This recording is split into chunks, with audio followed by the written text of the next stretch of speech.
the bell icon on the YouTube app and never miss another update. बनाया था, इसमें password के भूल जाने पर या गायब हो जाने पर भी सुविधा दी गई है। आप फॉरगेट पासवर्ड करके अपना नया पासवर्ड भी आप बना सकते हैं। तो इसमें सबसे पहले आपको ehrms.upsdc.gov.in टाइप करना है और खोलना है। इसको आप टाइप करेंगे और खोलेंगे तो आपका पेज खुल जाएगा। इसमें आपको 4 चीजें इसमें भरनी है। सबसे पहला आपको अपना डिपार्टमेंट सेलेक्ट करना है, जो कि बेसिक एजुकेशन हुआ। यूजर आईडी आपकी जो मानव संपदा आईडी है यानी EHRMS कोड वो है, वो डालेंगे। इसके बाद आपने जो अपना पासवर्ड डाला हुआ है, आपने अपना पासवर्ड याद किया हुआ है, वो डालेंगे। कैप्चा कोड डालेंगे।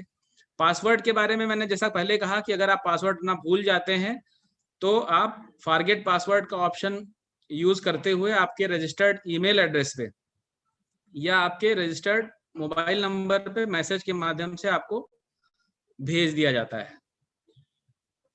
पोर्टल पे हम लोगों ने लॉगिन किया। पोर्टल पे लॉगिन आपको ये बताना यहाँ पे आवश्यक है कि हम ये जो छुट्टियों वाली बात है, ये हम एम स्थापना ऐप से भी छुट्टी आवेदन कर सकते हैं, लेकिन ऐप पर अभी कुछ सीमित फंक्शन ही दिए गए हैं। ऐप के माध्यम से कुछ चीजें हैं जो आप नहीं कर सकते हैं, वो हम लोग बात करेंगे क्रमवार ढंग से।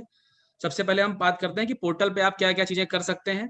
तो आपने जैसे ही अपना लॉगिन किया, किसी शिक्षक ने, मान लीजिए ऋषि टंडन नाम के शिक्षक हैं, उन्होंने लॉगिन किया हुआ है, ये अपर प्राइमरी स्कूल के शिक्षक हैं।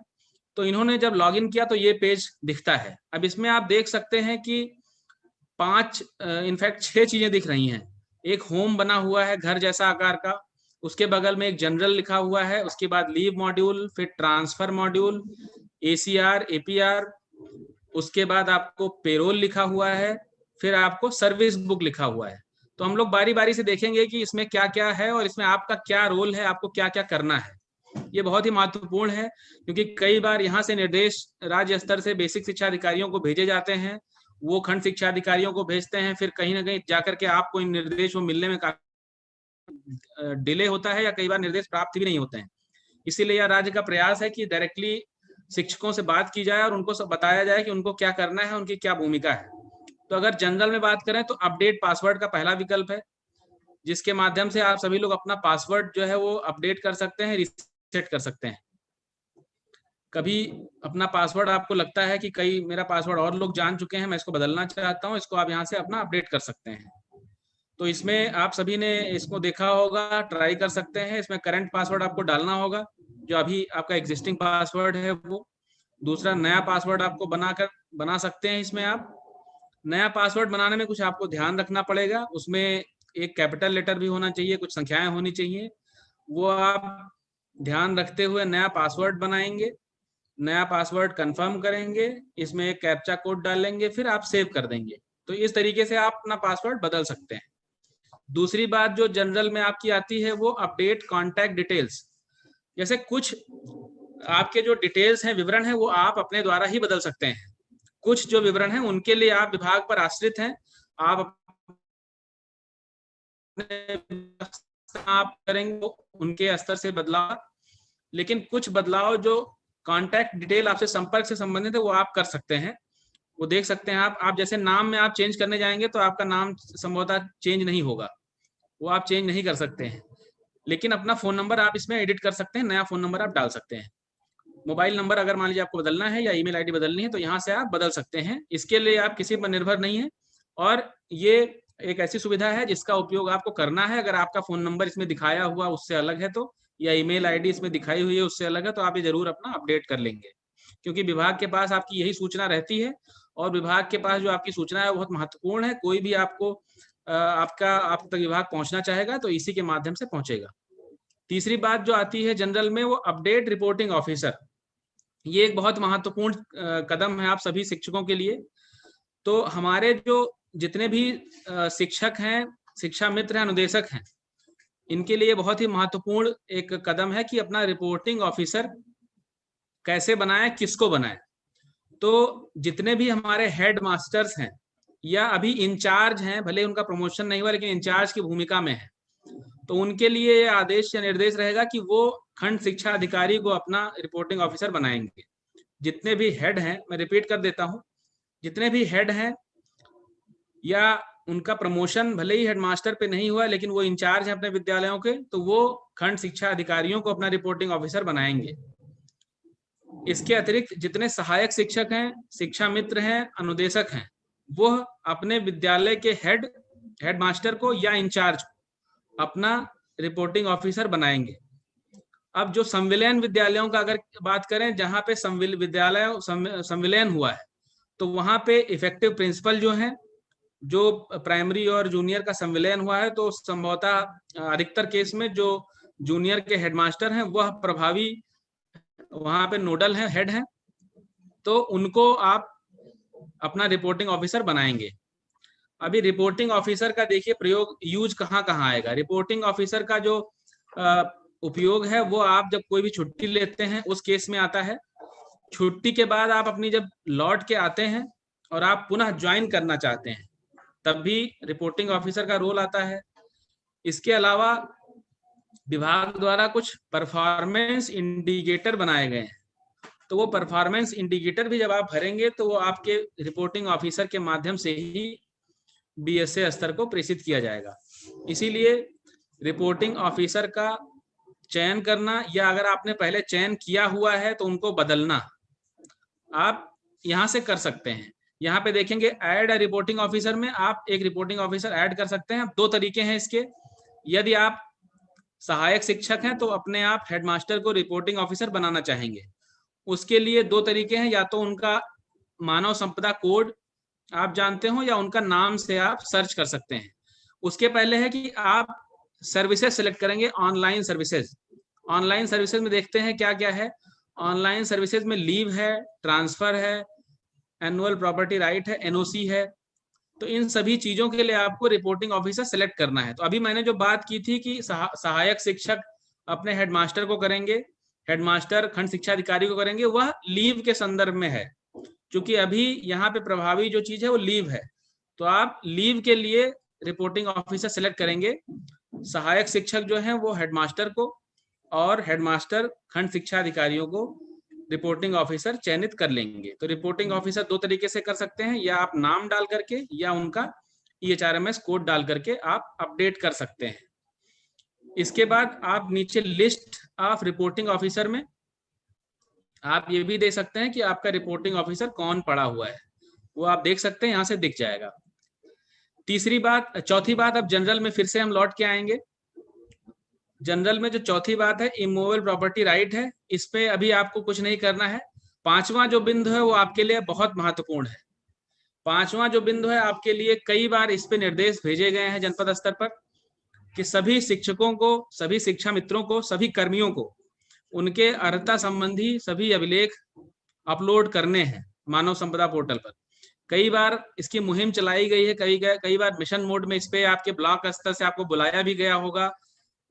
आपको एक अभियान के रूप में सभी के अभिलेख अपलोड कराए गए थे, लेकिन अभी भी कुछ संख्या ऐसी है शिक्षकों की या शिक्षा मित्र अनुदेशकों की जिनके अभिलेख अभी अपलोडेड नहीं है। और ये बहुत महत्वपूर्ण शासनादेश इस बारे में आया है कि अगर 31 मार्च के बाद जिसके अभिलेख अपलोड नहीं होते हैं तो उनको कहीं ना कहीं विभाग और जो जांच एजेंसियां हैं वो संदेह की दृष्टि से देख रही हैं, उनको फर्जी टीचर की श्रेणी में रखते हुए उनके विरुद्ध जांच व अन्य विधिक कार्यवाही संस्थित की जाएगी। तो इसमें आपके पास आपके लॉगिन पर ही ये सुविधा दी गई है। आप इस पे अंदर जब क्लिक करेंगे व्यू एंड अपलोड डॉक्यूमेंट्स, तो इसमें आप जाएंगे, आप इसमें सबसे पहले तो देखेंगे कि आपके कौन कौन से डॉक्यूमेंट ऑलरेडी अपलोडेड हैं। नीचे व्यू अपलोडेड डॉक्यूमेंट्स पे आप क्लिक करेंगे तो आप देख सकते हैं कि जो 11-12 कई सारे जो फील्ड्स हैं उसमें डॉक्यूमेंट आपने कौन से पहले ही अपलोडेड कर रखे हैं वो यहाँ दिख जाएंगे। तो सबसे दाहिनी तरफ जो इसमें फाइल और एक्शन लिखा हुआ है, इसमें आपके जो डॉक्यूमेंट बहुत पुराने आपने अपलोड कर रखे थे विभाग द्वारा, उनको संग्रहित कर दिया गया है। यानी वहां पे लाल रंग में आपको लिख के आ रहा है आर्काइव्ड। तो आर्काइव्ड का मतलब ये हुआ कि आपका डॉक्यूमेंट अपलोडेड है, आपको कुछ नहीं करना है, वह विभाग द्वारा एक संग्रहित करके उसको अलग रखा गया है। तो इसमें आपको कोई इसमें कार्य नहीं करना है, आपका डॉक्यूमेंट का सारा विवरण लिखा हुआ है, उसका नंबर क्या था, रोल नंबर, इशू डेट सारा लिखा हुआ है। आप इसको चेक कर सकते हैं, अगर कोई गलती हो तो आप डिलीट कर सकते, दोबारा इसको अपलोड भी कर सकते हैं। लेकिन अगर आपने अपलोड कर रखा है, आपके सारे विवरण सही हैं, तो आपको इसमें कुछ करने की जरूरत नहीं है। अब अगर मान लीजिए इसमें से आपने देखा कि मेरा कोई एक डॉक्यूमेंट जो कि महत्वपूर्ण है मैंने अपलोड नहीं कर रखा है, सपोज करिए आपने अपना हाई स्कूल का सर्टिफिकेट अपलोड नहीं कर रखा है, तो इसकी सुविधा के लिए आपको फिर ऊपर जाना पड़ेगा। तो ऊपर जब आप जाएंगे तो इसमें अपलोड डॉक्यूमेंट में प्लस का निशान है, वहां पे आप क्लिक करेंगे तो इसमें पूछ रहा है कि ये डॉक्यूमेंट जो आप अपलोड करना चाहते हैं एजुकेशनल है या अदर है। तो जैसे आप 10th की मार्कशीट या डॉक्यूमेंट की बात हुई तो वो एजुकेशनल डॉक्यूमेंट है, अगर वो पैन कार्ड होता तो आप अदर पे करते। तो इसके बाद आप यहाँ इसको सेलेक्ट करेंगे, अपना क्वालिफिकेशन का नाम लिखेंगे। कई जगह परीक्षा आती है कि मैंने बीपीएड किया हुआ है, मेरा बीपीएड इसमें नहीं दिख रहा है, तो उसको बीएड की श्रेणी में भी डाल दीजिए आप। उसके बाद बाकी फील्ड्स और भरने हैं। एनरोलमेंट रोल नंबर ये भरना मैंडेटरी है, जिसमें लाल स्टार लगा हुआ है आपको अवश्य भरना है। उसके बाद सारे फील्ड्स भरते हुए आपको चूज फाइल करेंगे और आप अपलोड कर देंगे। तो इसमें आप पीडीएफ भी अपलोड कर सकते हैं और जेपीजी फाइल भी। ये काम आप जब अपलोड करेंगे तो आपके लैपटॉप में जहां आपने सेव कर रखा है यहाँ से अपलोड हो जाएगा। इसके बाद नीचे आएंगे और एक जो सबमिट है, सबमिट कर देंगे तो आपका ये अभिलेख अपलोड हो जाएगा। तो मैं रिक्वेस्ट करूंगा, अनुरोध करूंगा सभी शिक्षकों से कि जिनके, या आप चेक कर लें अपना पोर्टल पे लॉगिन करते हुए, जिनके जो डॉक्यूमेंट अभी भी जो उनके अर्हता संबंधी हैं अपलोड नहीं किए हैं उन लोगों ने, ये तत्काल प्रभाव से अपलोड कर दिए जाएं। ये इसके लिए आपको आपके खंड शिक्षा अधिकारी भी निर्देशित करेंगे। फिर से हम लोग वापस लौटेंगे जनरल में, सभी जो फील्ड है हमने बात कर ली। इसके बाद आपका जो बहुत महत्वपूर्ण है लीव मॉड्यूल, इस पे बात करेंगे। तो लीव मॉड्यूल आप सभी जानते हैं इसमें दो जो बहुत महत्वपूर्ण लिंक हैं, एक है माई लीव, दूसरा है अदर्स लीव। तो देखिए माई लीव भी सभी के लिए है और अदर्स लीव जो है वो केवल जो हेड हैं या इंचार्ज हैं उनके लिए होगा। माई लीव में अगर आप जाएंगे इसका मतलब हुआ जो आपको छुट्टियां अपने खुद की आवेदन करनी है, या उसका बैलेंस देखना है, या अपने जो आवेदन किया है उसका स्टेटस देखना है, या आपने पहले कोई छुट्टी अगर आवेदन की हो तो उसको कैंसिल करना है। या उसके बाद महत्वपूर्ण चीज आती है लीव अर्ली ज्वाइनिंग। ये एक नई चीज आपको लग रही होगी। इसका अर्थ ये हुआ कि आप यदि कोई छुट्टी लेते हैं आकस्मिक अवकाश के अलावा, यदि आप मैटरनिटी लीव लेते हैं, यदि आप बाल देखभाल अवकाश लेते हैं, यदि आप मेडिकल लीव लेते हैं, तो उसके बाद जब आप लीव से लौटेंगे तो आपको एक ज्वाइनिंग ऑनलाइन करनी पड़ती है। या अगर आपकी छुट्टी खत्म होने से पहले आप लौट रहे हैं तो आपको यहाँ से अर्ली ज्वाइनिंग करनी पड़ती है। तो इन सब के बारे में हम लोग एक एक करके बात करेंगे। अदर्स लीव में मैं बता दूं, अदर्स लीव अगर कोई हेडमास्टर है या खंड शिक्षा अधिकारी हैं उनको भी दिखता है। अगर वो देखना चाहें कि उनको किसने अपनी छुट्टी भेजी है, वो सारी चीजें इसमें दिखेंगी। कितनी छुट्टियां उनकी पेंडिंग हैं, कितनी उन्होंने डिस्पोज कर दी, ये सारी चीजें इसमें दिखेंगी। तो हम लोग पहले माई लीव में बात करेंगे कैसे अप्लाई किया जाता है छुट्टियां। तो छुट्टी अप्लाई करने के लिए आप सभी लोग अप्लाई लीव में जाते हैं। लीव अप्लाई में आपको 3-4 चीजें उसमें डालनी पड़ती हैं। सबसे पहला, किस तरह की लीव आप लेना चाहते हैं। मान लीजिए आप कैजुअल लीव लेना चाहते हैं तो आप उसमें कैजुअल लीव सेलेक्ट करते हैं। रिपोर्टिंग ऑफिसर, ध्यान दीजिएगा रिपोर्टिंग ऑफिसर यहाँ पे बहुत महत्वपूर्ण है, दोबारा इसको आपको याद दिला दूं। सभी जो सहायक शिक्षक हैं, कई बार ये देखा जा रहा है कि सहायक शिक्षक डायरेक्टली बीएसए को अपनी छुट्टियां भेज दे रहे हैं। कई बार सहायक शिक्षक डायरेक्टली पीओस को अपनी छुट्टियां भेज दे रहे हैं कैजुअल लीव, जो कि गलत है। सहायक शिक्षक हमेशा प्रधान शिक्षक को ही अपना रिपोर्टिंग ऑफिसर बनाते हुए और उनको अपनी छुट्टियां भेजेंगे। अगर वो छुट्टी प्रधानाध्यापक के अधिकार क्षेत्र में है तो वह स्वीकृत करेगा, अन्यथा वह आगे बीओ को फॉरवर्ड कर देगा। ये पूरी प्रक्रिया का पालन किया जाना है। तो लीव में अप्लाई करते समय कौन सी छुट्टी आप लेना चाहते हैं। अर्न लीव के बारे में बताना चाहूंगा मैं कि हर 1 साल की सर्विस में आपको एक ईएल मिलती है। हालांकि पोर्टल पे आपको कई बार दिखता है 300 दिन का ईएल आपको बैलेंस दिखता है, या कई बार आपको अगर ब्लॉक में अपडेट नहीं हुआ है तो 0 दिन का दिखता है। इस संबंध में आप अर्न लीव अप्लाई कर सकते हैं जितनी आपकी सर्विस हुई है। खंड शिक्षा अधिकारी स्तर पर उसको देखेंगे, वो वेरीफाई करेंगे कि क्या वास्तव में आपकी उतनी सेवा हुई है, आप उतनी अर्हता रखते हैं उतनी छुट्टियों की। यदि आप रखते हैं तो वो खंड शिक्षा अधिकारियों द्वारा उसका स्वीकृत किया जाएगा। कैजुअल लीव आप सभी वाकिफ हैं, ये बहुत ही प्रचलित छुट्टी है। साल में 14 दिन की छुट्टी मिलती है आपको कैजुअल लीव। इसको आप अप्लाई करने के लिए, मान लीजिए कैजुअल लीव अप्लाई करते हैं आप, तो इसमें आपको जिस दिन से आप छुट्टी ले रहे हैं वो दिन करना है।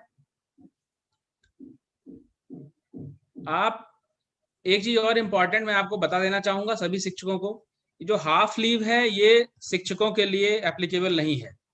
कई बार कई खंड शिक्षा अधिकारी और बीएसए प्रश्न पूछते हैं कि क्या 0.5 CL दे है, तो शिक्षकों को परिषदीय, चूंकि आप परिषदीय कर्मचारी हैं, आपको दे नहीं है, तो आप इसको 0.5 CL अप्लाई नहीं करेंगे। तो मान लीजिए आपने एक दिन की छुट्टी यहाँ पे अप्लाई करना चाह रहे हैं। इसके बाद जो छठवां बिंदु है और सातवां बिंदु है, ये आप लोगों को कई बार कंफ्यूजन लगता होगा कि ये क्या है और क्यों है। जो छठवां बिंदु है और सातवां बिंदु है, इसका महत्व तो यह है कि जब आप छुट्टी से लौट के आएंगे या छुट्टी पे जाने से पहले आपकी अगर कोई छुट्टी पड़ रही है, संडे पड़ रहा है, तो आप इसमें अगर लिख देंगे तो आपकी जो ज्वाइनिंग होगी, जब आप ऑनलाइन ज्वाइनिंग की रिक्वेस्ट करेंगे, जैसे मान लीजिए 15 तारीख को मैंने अवकाश लिया, 16 को मान लीजिए संडे है, तो अगर आप इसमें भर देंगे कि 16 को संडे था, लीव सफिक्स में 7वें कॉलम में, तो आपकी जो ज्वाइनिंग रिक्वेस्ट वो 17 को एक्सेप्ट कर लेगा। नहीं तो वो 16 को ही आपका 16 को वो पूछेगा आपसे कि 16 का आपका क्या स्टेटस है, जबकि 16 की आपकी एक संडे का अवकाश है। इसीलिए ये 2 कॉलम बनाए गए हैं कि यदि आप जो अवकाश ले रहे हैं उसके पहले अगर कोई संडे पड़ रहा है या कोई मान लीजिए गजेटेड हॉलीडे पड़ रहा है, होली, दिवाली, दशहरा, वो आप इसमें भर सकते हैं। दूसरा, छुट्टी का जो आप पीरियड है उसके बाद अगर कोई अवकाश पड़ रहा है तो वो आप भर सकते हैं। उसके बाद जो ग्राउंड आपने लिखा, यानी जिस आधार पर आप छुट्टी ले रहे हैं, अपना व्यक्तिगत कारण आपका हो सकता है, स्टेशन लीव परमिशन आपको भरनी है, एड्रेस भरना है, चूज फाइल में अपना कोई एप्लीकेशन आपको अपलोड करना है और सबमिट कर देना है।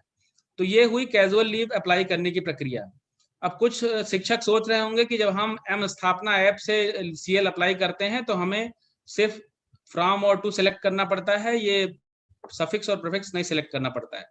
तो थोड़ा सा अभी अंतर है, कुछ समय बाद एम स्थापना ऐप पे भी ये सारी चीजें आएंगी, तो जो थोड़ा अंतर है वो धीरे से खत्म हो जाएगा।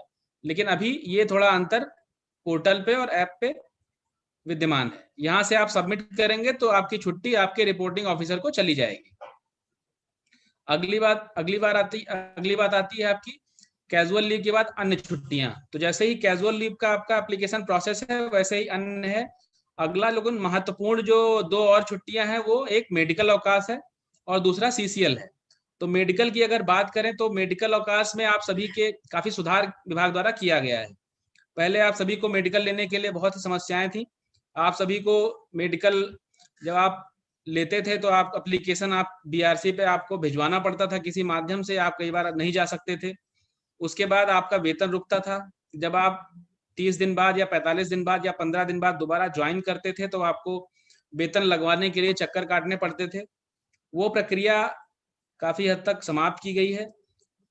अभी आप मेडिकल अवकाश फुल पे लीव अगर आप अप्लाई करते हैं, उसमें लेकिन शर्त है, आप मेडिकल लीव अप्लाई करेंगे अपना आवेदन पत्र और डॉक्टर का प्रिस्क्रिप्शन लेटर के साथ। जैसे ही मान लीजिए आपने 15 दिन का मेडिकल लीव अप्लाई कर दिया, तो आपके खंड शिक्षा अधिकारी की जिम्मेदारी होगी कि वो आपकी मेडिकल लीव स्वीकृत कर दें। अगर आप 42 दिन से कम की छुट्टी लेते हैं तो वो खंड शिक्षा अधिकारी के स्तर की है। अगर आप इससे अधिक, तो वो खंड शिक्षा अधिकारी द्वारा BSA को फॉरवर्ड की जाती है। ये छुट्टी खंड शिक्षा अधिकारी स्वीकृत कर देंगे।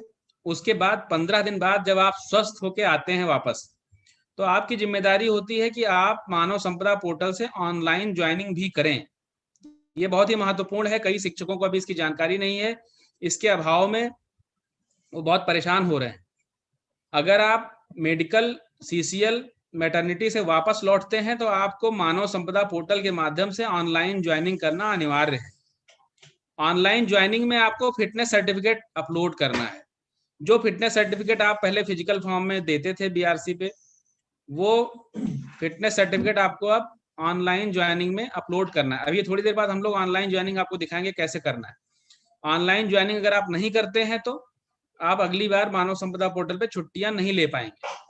तो ये आपको मेडिकल लीव का एक प्रोसीजर है, सेम चीजें हैं, प्रीफिक्स, सफिक्स, स्टेशन लीव। इसमें जो अटैचमेंट आपको दिखाना है, attached upload attachment, point number 11, इसमें आपको अपना आवेदन तथा जो डॉक्टर ने आपको प्रेस्क्राइब किया हुआ है वो आप इसमें चूज फाइल करते हुए अपलोड कर देंगे। दोनों का कंबाइन एक पीडीएफ बनाते हुए इसमें आपको अपलोड किया जाना है। तो आपका मेडिकल और सीसीएल इसी तरीके से अप्लाई होगा। ये आप ध्यान रखिए कि आप सीसीएल जो अप्लाई करते हैं तो उसमें जो रिक्वायर्ड डॉक्यूमेंट है आप सभी को जानकारी है, नहीं तो अपने ब्लॉक स्तर पे पता कर लें आपको उसमें किस आधार पर छुट्टी ले रहे हैं, बच्चे की तबीयत या एग्जाम, उसका डॉक्यूमेंट भी लगाना होता है, अन्यथा वो आपका रिजेक्ट कर देते हैं। इसके बाद हम लोग इसमें छुट्टी जब लेने के बाद ज्वाइनिंग की बात आती है, इसको हम लोग दिखाएंगे।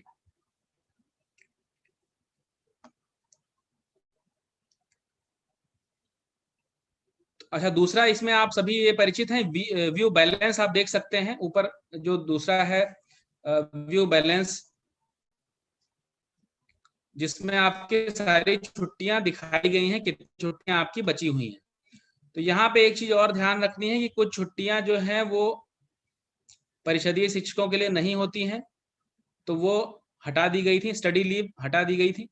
बाकी कुछ छुट्टियां जो आपके लिए हैं वो आप अवेल कर सकते हैं, अप्लाई कर सकते हैं और उसको खंड शिक्षा अधिकारी द्वारा अप्रूव कर दिया जाएगा। यहाँ पे एक और महत्वपूर्ण बात आती है कुछ ऐसे शिक्षक हैं जिनका अभी लीव बैलेंस अपडेट नहीं किया गया है, तो उनका बैलेंस 0 दिखाता है, यानी ब्लॉक स्तर से उनकी छुट्टियां अभी अपडेट नहीं की गई हैं। ऐसे शिक्षकों को तत्काल अपने बीआरसी पर संपर्क करना है और अपनी सभी छुट्टियां अपडेट करा लेनी है। ये चीज खंड शिक्षा अधिकारियों से भी विभाग ने मांगा है कि कितने ऐसे शिक्षक हैं जिनका आपने लीव बैलेंस अपडेट नहीं किया है, अपडेट नहीं किया है।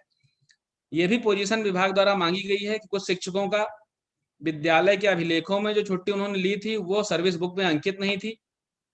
ऐसे शिक्षक भी निकल के आए हैं जिन्होंने विद्यालय अभिलेख के अनुसार 500 छुट्टियां ले रखी हैं, सर्विस बुक में सिर्फ 50 छुट्टियां चढ़ी हैं और मानव संपदा पोर्टल पे सिर्फ 30 छुट्टियां चढ़ी हैं।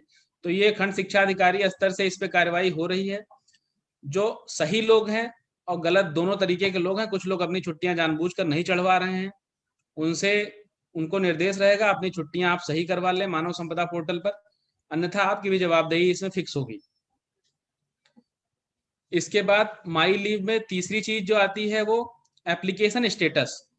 तो जो आपने छुट्टी का आवेदन किया है वह अभी कहाँ पे है, किस स्तर पे है, वो आप यहाँ से देख सकते हैं। जैसे हर छुट्टी जो आप आवेदित करते हैं उसका एक रेफरेंस नंबर होता है, लीव रेफरेंस नंबर, जो कि बहुत महत्वपूर्ण डॉक्यूमेंट एक संख्या है। आप सभी लोग इस बात की भी जानकारी रखते होंगे कि आजकल जो अधिकारी आपके विद्यालयों में निरीक्षण पे आ रहे हैं, अगर आप विद्यालय में अनुपस्थित हैं, अगर आप छुट्टी लेकर के अनुपस्थित हैं, तो आपका ये लीव रेफरेंस नंबर प्रेरणा ऐप पर मांग कर संबंधित अधिकारी द्वारा भरा जा रहा है। अतः आप सभी को ये लीव रेफरेंस नंबर जब आप छुट्टी आवेदन करें तो अपने विद्यालय को जरूर सूचित करा दें, ताकि आपकी अनुपस्थिति में कोई अधिकारी अगर निरीक्षण करता है तो ये लीव रेफरेंस नंबर उसके द्वारा पोर्टल पे प्रेरणा इंस्पेक्शन ऐप में भर दिया जाएगा और वहां से सिस्टम चेक कर लेगा कि क्या आपने छुट्टी आवेदित की है, आपकी छुट्टी स्वीकृत तो अस्वीकृत तो नहीं कर दी गई है। और जो शिक्षक बिना सूचना के या बिना किसी आवेदित छुट्टी के एब्सेंट हैं तो उनका EHRMS कोड उस अधिकारी द्वारा अंकित किया जाएगा। EHRMS कोड भी आप सभी अपने जितने भी कर्मचारी हैं विद्यालय में उनका कहीं ना कहीं रजिस्टर में या कहीं अंकित करवा दीजिए विद्यालय में ही, ताकि जितने भी कार्यरत शिक्षक शिक्षिकाएं हैं उनका EHRMS कोड विद्यालय स्तर पर अवश्य उपलब्ध रहे। तो आप यहाँ से अपने लीव रेफरेंस नंबर के सापेक्ष अपना छुट्टी का स्टेटस देख सकते हैं। इसमें देखिए लीव स्टेटस में एक जगह पेंडिंग है, एक जगह अप्रूव्ड है। तो जो अप्रूव्ड छुट्टी है यानी वह स्वीकृत हो चुकी है, उसमें आप जब प्रिंट के तरफ आएंगे तो वहां पे आप इसको क्लिक करके इसका एक लीव ऑर्डर भी निकाल सकते हैं। तो ये एक महत्वपूर्ण दस्तावेज है। जो छुट्टी आपको स्वीकृत हुई है उसका एक लीव ऑर्डर भी यहाँ से आप प्रिंट कर सकते हैं, रख सकते हैं फिजिकल फॉर्म में भी। अब यहाँ पे कई लीव ऑर्डर हम लोगों ने देखे हैं जो कि गलत हैं। कई बार कतिपय शिक्षक अपने हेडमास्टर को ही सीसीएल अप्लाई कर देते हैं और उनके हेडमास्टर अनजाने में उनके सीसीएल भी स्वीकृत कर देते हैं। तो ये सिस्टम उसके अलाउ कर देता है, सिस्टम नहीं रोकता है, लेकिन इसको आपको देखना है। आपके जो अधिकार हैं आप उन्हीं का क्रियान्वयन करेंगे। आपका अधिकार एज अ हेड टीचर ये नहीं है कि आप सीसीएल या मेडिकल शिक्षकों की स्वीकृत करें। ऐसी छुट्टियां आपको अपने खंड शिक्षा अधिकारी को फॉरवर्ड करनी है, अग्रसारित करनी है, वो इस पे कार्रवाई करेंगे या बीएसए को भेजेंगे। तो ये आपकी लीव की स्टेटस आप लोगों ने देख लिया, छुट्टियों की स्थिति आपने देख ली।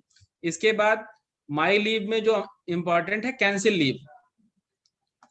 अगर आप कोई छुट्टी आवेदित करते हैं लेकिन आपको लगता है कि आपको उसको चेंज करना है, आप उसको बदलना चाहते हैं, आप छुट्टी नहीं लेना चाहते हैं, तो आप यहाँ से कैंसिल भी कर सकते हैं। आप इसको कैंसिल, सपोज करिए एक जो छुट्टी थी कैजुअल लीव, वो इन्होंने अप्लाई की थी नीचे वाली, इन्होंने इसको कैंसिलेशन रिक्वेस्ट डाला है। कैंसिलेशन रिक्वेस्ट इसमें नहीं डाल सकते। इसके अलावा जो कैंसिल पहला वाला है जिसमें लीव पेंडिंग है, इसको आप कैंसिल करेंगे तो इसमें डायरेक्टली आपकी लीव कैंसिल हो जाएगी। तो लीव कैंसिल आप तभी करें यदि आपका समय बाकी है, आपने छुट्टी को उपभोग कर ली है, तो उसमें आप लीव कैंसिल का यूज ना करें। माई लीव में जो अगली चीज है वो है आपकी लीव अर्ली ज्वाइनिंग। तो लीव अर्ली ज्वाइनिंग और इसके नीचे ही एक सेंड ज्वाइनिंग रिक्वेस्ट है, इसमें थोड़ा सा अंतर है। जो लीव अर्ली ज्वाइनिंग है इसका मतलब हुआ अगर आपकी छुट्टी खत्म होने से पहले ही आप चाहते हैं मैं ज्वाइन कर लूं, उसका विकल्प यहाँ मिलता है।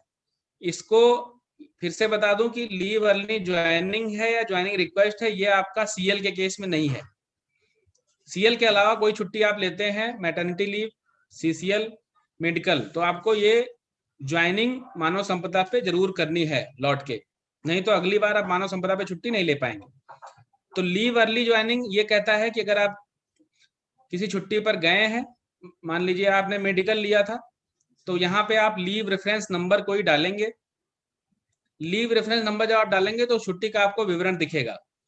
तो उसमें अगर आप जिस तारीख से ज्वाइन करना चाहते हैं उसको आप उस डेट से दोबारा ज्वाइन कर सकते हैं। तो बची हुई जो छुट्टियां हैं, मान लीजिए आपने 15 दिन का मेडिकल अवकाश लिया था, लेकिन आप 10 दिन बाद सोचते हैं कि मैं ज्वाइन कर सकता हूं, डॉक्टर ने आपको फिट घोषित कर दिया है, तो आप लीव अर्ली ज्वाइनिंग में आप रिक्वेस्ट करेंगे और आपका रिक्वेस्ट जिस अधिकारी ने मेडिकल सैंक्शन किया था उसी अधिकारी द्वारा लीव रिक्वेस्ट अप्रूव की जाएगी।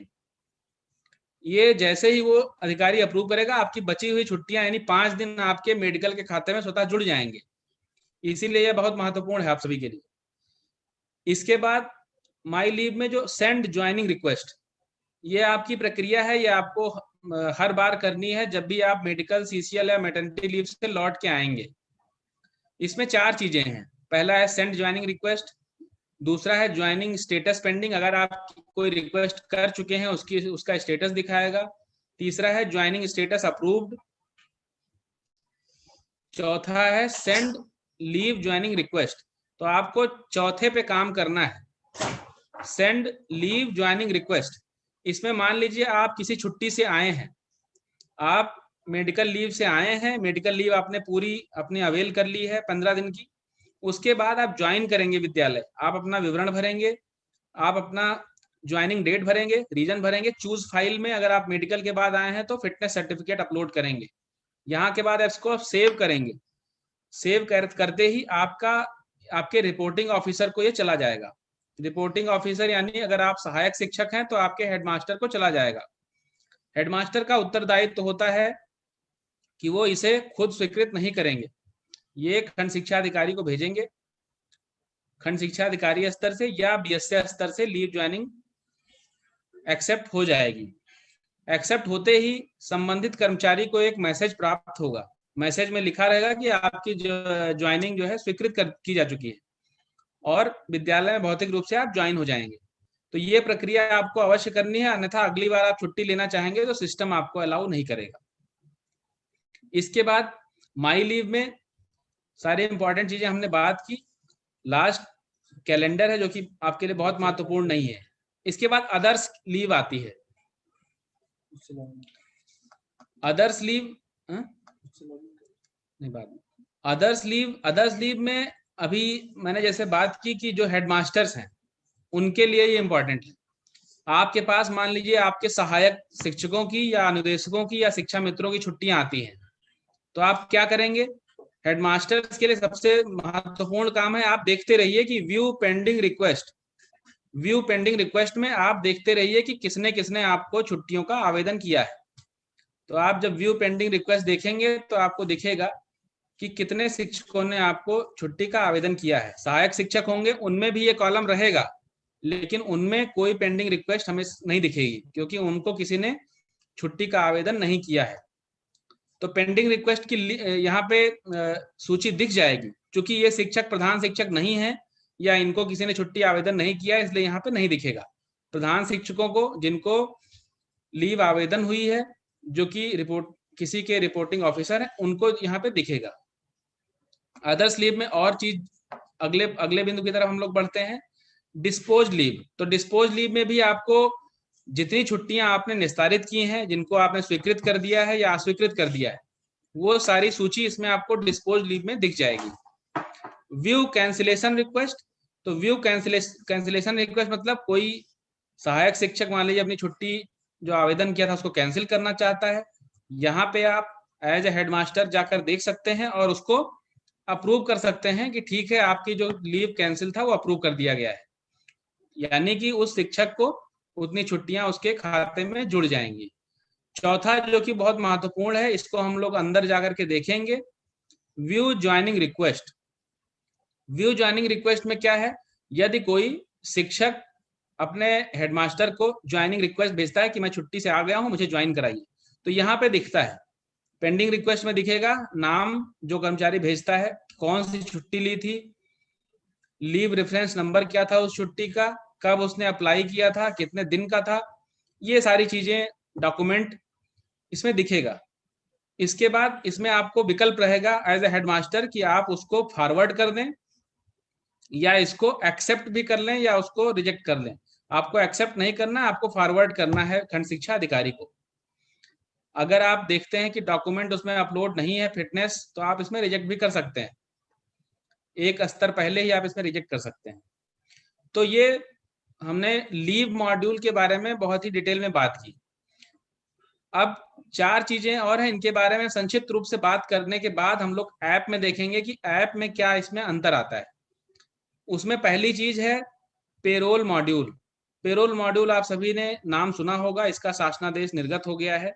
पेरोल मॉड्यूल में विद्यालय स्तर पे जो आपकी भूमिका है, हम लोग सिर्फ उसके बारे में बात करेंगे। पेरोल मॉड्यूल पे आप जब जाएंगे, इसमें 2 आपको विकल्प दिखेंगे, बेसिक एजुकेशन और सैलरी स्लिप। तो सैलरी स्लिप आपका ऐसे शिक्षकों को दिखेगा जिनके यहाँ पेरोल मॉड्यूल लागू हो गया है, जैसे लखनऊ, बाराबंकी या कुछ अन्य जनपद भी हैं, एटा, फिरोजाबाद, ऐसे जनपदों में जहां पेरोल मॉड्यूल लागू हो गया है, वहां पे जब वो सैलरी स्लिप पे क्लिक करेंगे तो इनकी सैलरी, जैसे ये शिक्षक जिनका हमने लॉगिन किया है ये संभवतः बाराबंकी के हैं, तो इनकी सैलरी स्लिप इस पे संभवतः दिख पाएगी। सैलरी स्लिप आपको दिखेगी, उसमें आपका बेसिक पे, आपका टोटल नेट पे सारे डिडक्शंस सभी दिख जाएंगे। तो इसमें विद्यालय स्तर पर आपकी क्या भूमिका रहने वाली है, हम लोग इसकी बात भी करेंगे। आपका जो पावना आप हर महीने की 20 तारीख के बाद भरकर ब्लॉक स्तर पे भेजते हैं, उसको ऑनलाइन कर दिया गया है, वो मानव संपदा पोर्टल के माध्यम से ही भेजा जाना है। तो सैलरी स्लिप अगर हम देखना चाहें, ये फरवरी के 2021 की सैलरी स्लिप अगर हम देखना चाहेंगे तो इनकी, इन शिक्षक की यहाँ से देखी जा सकती है। ये सुविधा सिर्फ उन्हीं ब्लॉक या उन्हीं जनपदों में है जहां पर पेरोल मॉड्यूल लागू कर दिया गया है, लेकिन इसी महीने अगले महीने के अंत तक सभी पूरे प्रदेश में सभी जगह ये पेरोल मॉड्यूल लागू किया जाना है। तो आपकी भी सैलरी स्लिप आप देख पाएंगे, अपने पोर्टल पे डाउनलोड कर पाएंगे, और ऐप एम स्थापना ऐप पे भी ये सुविधा दी गई है। इसके बाद पेरोल मॉड्यूल में आपकी क्या भूमिका है, हम इसकी बात करेंगे। विद्यालय स्तर से ऑनलाइन पावना आपको कैसे भेजना है। सबसे पहले आप बेसिक एजुकेशन में जा करके अटेंडेंस पे जाएंगे। तो अटेंडेंस पे आप जब क्लिक करेंगे, जो भी जितने भी शिक्षक हैं उस विद्यालय में, कोई भी इस पे क्लिक कर सकता है। अभी चूंकि ये मॉड्यूल 21 से 25 तारीख तक ही सक्रिय रहता है, तो अभी सक्रिय नहीं है, लेकिन आप 21 से 25 तक जब इसमें जाएंगे तो आपको सभी कर्मचारियों के नाम दिखेंगे उस विद्यालय के, और उनकी उपस्थिति का विवरण दिखेगा या अनुपस्थिति का विवरण दिखेगा। तो ध्यान देने योग्य बात यह है कि विद्यालय का कोई भी शिक्षक ये अटेंडेंस भेज सकता है बीआरसी पर। मान लीजिए कहीं हेडमास्टर को भेजने में तकनीकी समस्या आ रही है, तो वहां पे सहायक शिक्षक भी भेज सकता है, सहायक शिक्षक भेज सकता है, लेकिन शर्त यह है कि एक विद्यालय से एक ही कोई कर्मचारी इसको भेज सकता है। तो जैसे ही सभी कर्मचारियों का अटेंडेंस विवरण आप भेज देंगे, पावना यानी ऑनलाइन भेज देंगे, वैसे ही पे की कैलकुलेशन या प्रक्रिया ब्लॉक स्तर से शुरू हो जाएगी। इसके बाद एक महत्वपूर्ण और निर्देश यहां से गया था आप सभी के लिए कि आप सभी अपना ACR यानी परफॉर्मेंस के जो पॉइंट्स हैं, इंडिकेटर्स, वो आप कैसे भरेंगे। तो यहाँ पे ट्रांसफर मॉड्यूल में जो पहला बिंदु है परफॉर्मेंस इंडिकेटर्स, इसमें आप जाएंगे। इसके बाद fill performance indicator self assessment, आप सभी को यहाँ पे जाना है। यहाँ पे आप इस पे क्लिक करेंगे तो जितने बिंदु हैं आपके परफॉर्मेंस असेसमेंट के, वो सभी आपको दिखने लगेंगे। ये सभी बिंदु आपको पत्र द्वारा पहले ही सूचित किए जा चुके हैं। इसमें कायाकल्प से संबंधित अगर हेडमास्टर की बात करें तो उसमें कायाकल्प से संतृप्त विद्यालय है, उस पर बिंदु निर्धारित किए गए हैं। यदि हम निष्ठा प्रशिक्षण की बात करें तो उसके कोई बिंदु हैं। यदि हम आधारशिला क्रियान्वयन की बात करें, उसको आपने अगर क्रियान्वयन किया हुआ है तो उसके अंक हैं, तो वो आपको भरना है। ये आपको दिखने लग जाएगा 1-2 दिन में। आपको ये काम 31 मार्च तक पूरा करना है। पूरा करने के बाद ध्यान रखिए, आपने जो अपना रिपोर्टिंग ऑफिसर सेलेक्ट किया है, आपका रिपोर्टिंग ऑफिसर आपका खंड शिक्षा अधिकारी है, इसमें आप इसको भेज देंगे और वो आगे BSA को भेज देंगे। इसके बाद जो आप इंपॉर्टेंट एक चीज है पोर्टल पे, वो है सर्विस बुक। तो सर्विस बुक आप सभी लोग जानते हैं, आपकी एक भौतिक सेवा पुस्तिका भी होती है जो कि BRC पर रहती है, और ये मानव संपदा की सेवा पुस्तिका है, तो उसके सारे विवरण इस पे आने हैं। या आपको देखना है, या आपकी जिम्मेदारी है कि हमारे सारे सेवा विवरण हमारी इस मानव संपदा की सेवा पुस्तिका पे चढ़े हुए हैं कि नहीं। तो आप यहाँ से सर्विस बुक में जा करके इसको डाउनलोड करेंगे। ये आपकी जिम्मेदारी है कि आप अपनी सेवा पुस्तिका के सभी विवरण इसमें देख लेंगे। सबसे पहला इसमें जो कॉलम है वो पर्सनल इंफॉर्मेशन का है, तो इसमें अपने व्यक्तिगत विवरण आप देख लेंगे, आपका नाम सही है नहीं, आपका डेट ऑफ बर्थ सही है कि नहीं, आपकी रिटायरमेंट डेट सही है कि नहीं। नहीं सही है तो आप BRC पर इसको सही करवा लेंगे। दूसरा आता है एड्रेस डिटेल। तीसरा अगेन ज्वाइनिंग डिटेल। चौथा जो कि बहुत महत्वपूर्ण है, आपके डॉक्यूमेंट का पूरा विवरण। पांचवा ट्रेनिंग। छठवां फैमिली डिटेल्स। सातवां ज्वाइनिंग।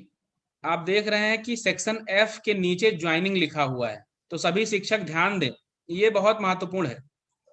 खासकर जो हमारे अंतर जनपदीय स्थानांतरित शिक्षक हैं उनके लिए बहुत महत्वपूर्ण है ये, कि जिस जनपद से वो स्थानांतरित होकर के आए हैं क्या इसमें चढ़ा हुआ है या नहीं। जिस जनपद पे आए हैं क्या इसमें चढ़ा हुआ है या नहीं। नहीं चढ़ा है तो अविलंब आप अपने BRC पर संपर्क कर इसको चढ़वा लेंगे। जितने भी शिक्षक हैं उनकी पुरानी जो पहली नियुक्ति है वो इस पे चढ़ी है कि नहीं, उसका ऑर्डर नंबर इसमें चढ़ा है कि नहीं, ये सारी चीजें आप देख करके, अगर नहीं है तो अपने BRC पर संपर्क करके इसको सही करवा लेंगे। इसके बाद इसमें एम्प्लॉयज की सारी डिटेल्स, जो आपको कभी कोई दंड मिला होगा वो भी इसमें BRC स्तर पे वो भर देंगे। इसीलिए अब आप लोग ये ध्यान रखें, आगे से कोई अगर आपके खिलाफ कोई विभागीय कार्यवाही होती है, सस्पेंड होते हैं आप, कोई शस्ति मिलती है, तो मानव संपदा की सेवा पुस्तिका पे वो चीज चढ़ जाएगी। इसीलिए आप प्रयास करें ऐसी कोई असहज स्थिति आपके साथ ना उत्पन्न हो। सेवा पुस्तिकाओं की बात करने के बाद हम लोग मानव संपदा का जो एम स्थापना ऐप है उस पे देख सकते हैं कि कैसे एम स्थापना ऐप पे कुछ सुविधाएं जो कि पोर्टल से कम है, हालांकि वो आप कैसे उनका उपभोग कर सकते हैं। आपने देखा कि पोर्टल पे कम से कम 6 या 7 चीजें हैं जिसमें आप सभी को लॉगिन करने के बाद काम करना है। इसकी कुछ सुविधाएं आपको ऐप पर दे दी गई हैं। आप सभी जानते हैं कि मोबाइल ऐप जो एम स्थापना नाम से है, एंड्रॉयड प्लेटफॉर्म पे है। लगभग सभी ने उसको एक बार अपने डाउनलोड करने के बाद अपना विवरण भर दिया होगा, लॉगिन आईडी पासवर्ड भर दिया होगा। उसके बाद आपको हर बार लॉगिन आईडी पासवर्ड भरने की जरूरत नहीं पड़ती है। तो इसमें मेनली मुख्यतः 3 चीजें आप अपने ऐप में देख पाते हैं: leave management, salary slip, service book. तो सैलरी स्लिप मैंने बताया जहां पे पेरोल मॉड्यूल सक्रिय है वहीं के लिए है। और लीव मैनेजमेंट आप मुख्यतः 60% से 70% शिक्षक जो छुट्टियां ले रहे हैं वो मोबाइल ऐप एम स्थापना ऐप के माध्यम से ही ले रहे हैं। तो लीव मैनेजमेंट में अगर हम जाते हैं तो इसमें क्या क्या फंक्शंस हैं हम लोग देख सकते हैं। इसमें जो आपका सेट और चेंज रिपोर्टिंग ऑफिसर था, जो हमने पोर्टल पे बात की थी, वो यहाँ से भी आप कर सकते हैं। अप्लाई फॉर लीव कर सकते हैं आप। अप्लाई फॉर लीव में बेसिक डिफरेंस वही आएगा कि आप सफिक्स और प्रीफिक्स के डेट यहाँ पे आपसे नहीं पूछेगा, ये यहाँ पे आपको एक अंतर दिखेगा। दूसरा, आपको डॉक्यूमेंट अपलोड करने में पहले आपको सिर्फ फोटो इसमें खींचने की सुविधा थी, अब आपको इसमें भी पीडीएफ अपलोड करने की सुविधा दे दी गई है यदि आप मेडिकल या सीसीएल अप्लाई करते हैं तो। इसके बाद चेक स्टेटस की सुविधा यहाँ पे भी है। व्यू लीव रिक्वेस्ट की सुविधा भी यहाँ पर है, ये उनके लिए है जिनको किसी ने लीव आवेदन किया हो। लास्ट, आप लीव बैलेंस भी चेक कर सकते हैं। यहाँ पे ध्यान देने योग्य बात यह है कि ज्वाइनिंग की सुविधा अभी एम स्थापना ऐप पे उपलब्ध नहीं है, जो कि अगले 15 दिन के अंदर उपलब्ध करा दी जाएगी। लेकिन तब तक यह आग्रह रहेगा कि जो शिक्षक छुट्टी लेकर के वापस ज्वाइन कर रहे हैं वो पोर्टल के माध्यम से ऑनलाइन ज्वाइनिंग अवश्य कर लें। ऑनलाइन ज्वाइनिंग मेडिकल, सीसीएल तथा मैटरनिटी के बाद पोर्टल के माध्यम से अवश्य करें, अन्यथा अगली बार छुट्टी का आवेदन नहीं कर पाएंगे। इसके बाद एम स्थापना ऐप से आप सेवा पुस्तिकाएं भी देख सकते हैं अपनी, पूरा नहीं, उसके संक्षिप्त कुछ विवरण देख पाएंगे। इसमें आपका बेसिक जो इन्फॉर्मेशन है, पर्सनल डिटेल, एड्रेस डिटेल्स और एजुकेशनल डिटेल्स, ये इतनी इन्फॉर्मेशन आप एम स्थापना ऐप पर भी देख सकते हैं। तो समय के साथ एम स्थापना ऐप को और समृद्ध किया जाएगा तथा पोर्टल के जितने भी फीचर हैं ये प्रयास रहेगा कि आपके एम स्थापना ऐप पर आ जाएं। तो ये मानव संपदा पोर्टल पे आपको क्या क्या करना है, शिक्षक के रूप में या हेडमास्टर के रूप में आपकी क्या भूमिका होगी, इस पे हमने चर्चा की। आशा है कि आप सभी शिक्षक जो आज हमारे साथ जुड़े हुए हैं ये बातें अपने सहकर्मियों से भी साझा करेंगे जो आज हमारे साथ नहीं जुड़े हुए हैं, ताकि मानव संपदा पोर्टल के बारे में एक जन जागृति, सभी शिक्षक जागृत हों, सभी शिक्षकों को इसकी जो गतिविधियां हैं इनको गहराई से इनको पता चल जाए और उसको वो अपनाएं, अंगीकृत करें। अन्यथा आप अनावश्यक ही शोषण के शिकार होंगे। आपको कोई विवरण आपको सही करने के लिए जो आप सही कर सकते हैं, फोन का अपना डिटेल, उसके लिए भी आपसे कोई धन उगाही भी करेगा। आप अनावश्यक रूप से परेशान होंगे, बीआरसी के चक्कर लगाएंगे। तो आप जागरूक रहिए, आप सूचनाएं रखिए, आपको काफी मदद मिलेगी। विभाग सभी व्यवस्थाओं को काफी पारदर्शी एवं सभी अधिकारियों को जवाबदेह बनाने की दिशा में कार्य कर रहा है।